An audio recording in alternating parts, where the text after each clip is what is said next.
باران وریږي ته مې نه یادېږي را سره غم دی د بېکورو خلکو اوس به دنیا ورته جنت ویلو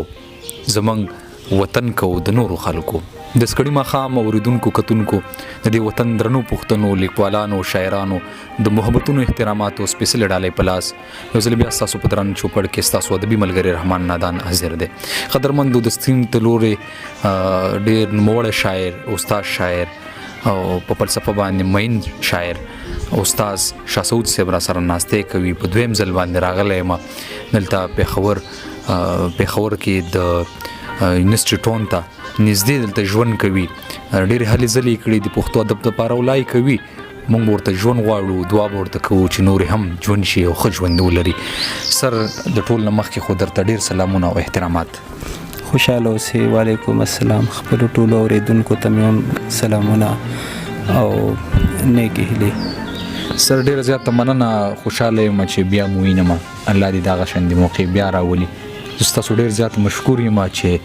په دغه قیمتي وخت کې مونږ ته وخت راکړ مننه ستاسو مشکور یم چې دغه عمره ګرمۍ کې مو ځان تر ما راورسول ستاسو مینه ده ډېره مننه سر پښتو ادب څومره وده وکړه څومره پرمختګ یې وکړو او دا راته هم وایي چې په نن ځوانانو باندې د پښتو ژبې چې کومې دا خالي لمنې دي خالي زولۍ دي دا ډکې شوي او ډکې نه شوي خدای دې د پښتو زولۍ کلم نه خالي کوي چریم نه وه خالي او انشاءالله چریم هم نه وي خالي ټولې ژبې د دنیا ټولې ژبې خلکو ته خپلو میندو ښودلي دي ورزده کړي دي په هر چا خپله مورنۍ ژبه ډېره ګرانه وي په پښتنو هم خپله مورنۍ ژبه ډېره ګرانه ده تل خیرازه وه اوس هم خیرازه ده او انشاءالله بیا به هم وي داسې نه ده لکه د تیر وخت چې کوم ستر لیکوالان وو خوشحال بابا او حمزه بابا او غنی خان او داسې نور ډېر لوی ستر لیکوالان هغوی خپل ژوند ترسره کړی دی ځکه ستر دي اوسني ځوانان روان دي له دی چې کله تر خپل تکمیله ورسي بیا به دی کې حمزه به هم را پیدا شي پکې دی کې به بیا خوشحال هم را پیدا شي دی کې لکه هره زمانه کې بس سترې سټې را پیدا کېږي خو د خپل تکمیل نه پسته اوسني هلکان لا په ځوانان اوس چې کوم مشران دي هغوی هم لا په تکل کې دي او لا روان دي لکه دمونه اخلي نو چې تر سره کې خپلې مزلې بیا به معلومیږي چې څوک چېرته دي سر که تاسو وګورئ خو نظر واچوئ نو په پښتو ادب کې شاعري ده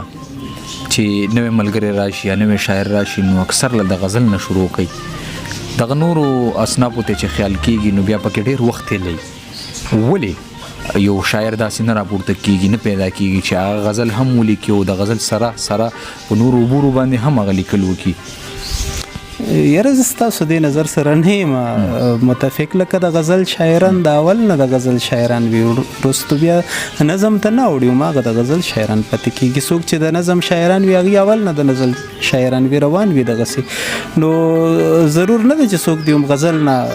سټارټ واخلي خو خلک عموما هم د غزل نه سټارټ اخلي نو ځکه داسې معلومیږي سر اصل کې دغه اکثر بیا په دغه چې ولسي کوم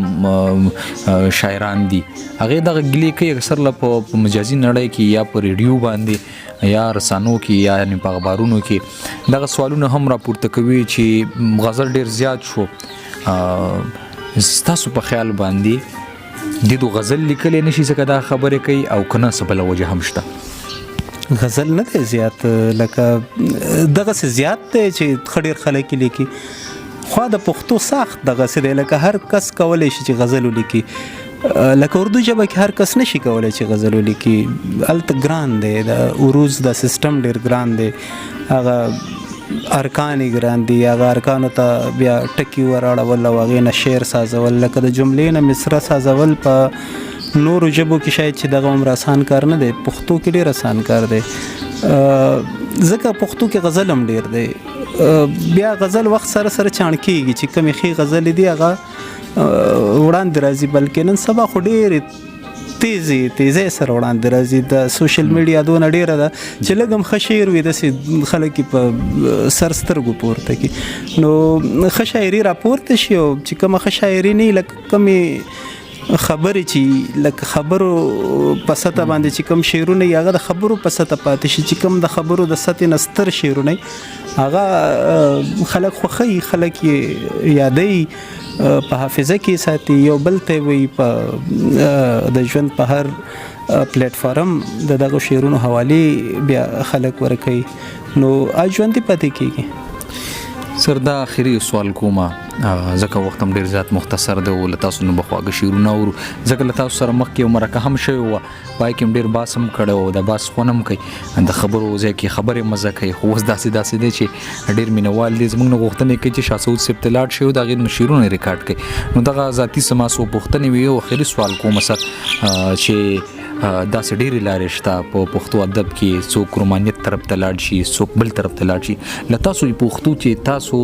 فلسفه ولې خوخه کړه تاسو په شعرونو کې ډیر زیات کومو ګورونو کله هندار راځي کله لکه یو شعر دی چې هغه په نستوړ کې خامار ګرځول تاسو یو شعر دی نو زیات تر خلک دا سیدي چې لکه تاسو یو بل شعر هم راځي چې ډیر خلک ول د ام پیپ کر خلک یا داسې نور پوهان ملګری چې کم یو دی هغه د نظر د فلسفي نو مور کې دا نو لته تاسو پښتو چې تاسو پر فلسفي لار څنګه اختیار کړ د فلسفه خو ما باقاعده زده کړې دي لکه ما په فلسفه کې 14 پاس کړی دی فلسفه ځان ته یو بیل سیز دی وزبدا وایم یو بیل لار ده شعر کې د فلسفه په معنا چې خلک څنګه پوهیږي زه په داسې نه پوهیږم فلسفه یو سیستم غواړي فلسفي هغه ته وایي چې څوک یو سیستم وړاندې کوي او سیستم په شاعرۍ کې نه وړاندې کېږي شاعري ټوپونه یې دا علامه اقبال ویلي و چې حقیقت طرف ته درې لارې دي یوه لاره دین ده بل لاره فلسفه ده او بل لاره شاعري ده خو هغه شاعري ریجیکټ کړې ده وایي شاعرۍ کې څوک تر حقیقت ځکه نشي رسېدی چې دې کې سیستم نشي سازولی دې کې ټوپونه وایي شاعر یو ټوپ دلته وایي بل ټوپ دلته وایي بل ټوپ دلته وایي نو شاعر کله هم فلسفي نشي کېدی چې کوم شاعرۍ کې فلسفیان یادېږي لکه علامه محمد اقبال چې په اردو ژبه کې فلسفي دی نو د هغه خپله بېله فلسفه ده چې په بېل یو کتاب کې وړاندې کړې ده ریکنسټرکشن اف ریلیجس تھاٹ ان اسلام او هغه فلسفه بیا په شاعرۍ کې عوامي کړې ده ځکه فلسفه خلک د خواصو سیس ګڼي لږ داسې خشک مضمون دی نو هغه عوامي کړې ده د عوامو سطحې ته بیا شعر نږدې دی نو هغه شعر کې خپله فلسفه بیان کړې ده خلک یې د شعر په لاره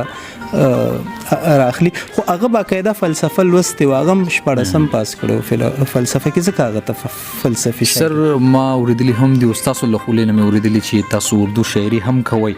او دا راته ووایي چې اردو شاعري څومره وکړه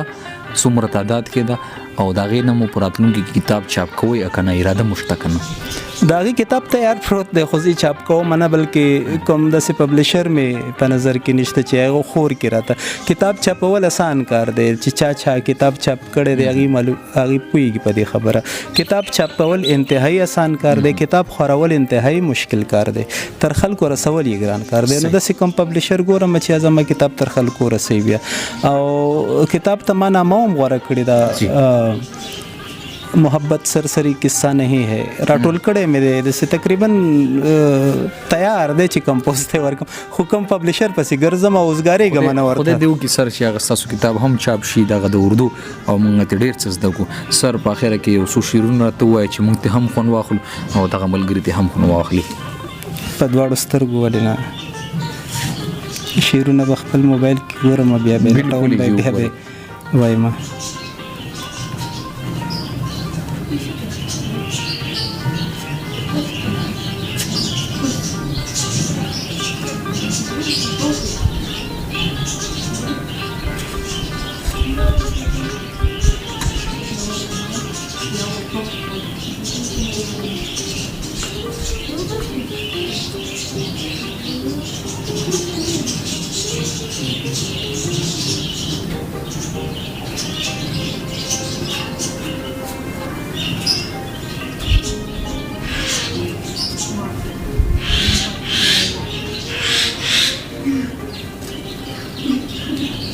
سر دغه وای ک د نور مې ژوند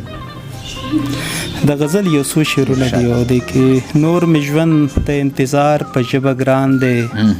نور می ژوند د انتظار په ژبه ګران دی بې ستاره د بل تار په ژبه ګران دی ډیر ښه دی استاد زلفو ځان له ژبه د جانانه واه واه واه استاد زلفو ځان له ژبه د جانانه عشق د ښار او د بازار په ژبه ګران دی ډیر ښه دی او خوب په خوب کې د یقین تر حده خوب وو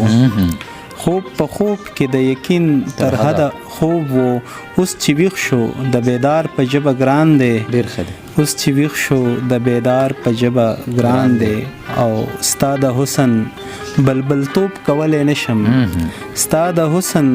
بلبل توپ کولی نشم دا گلزار دی دا انګار په ژبه ګران دی څومره ښه دی واه واه او محبته لکه لاس په شونډو پروت یې محبته لکه لاس په شونډو پروت یې ستا د دوو ټکو اظهار په ژبه ګران دی ډیر ښه دی او جړا نه ده د الفاظو هدیره ده جړا نه ده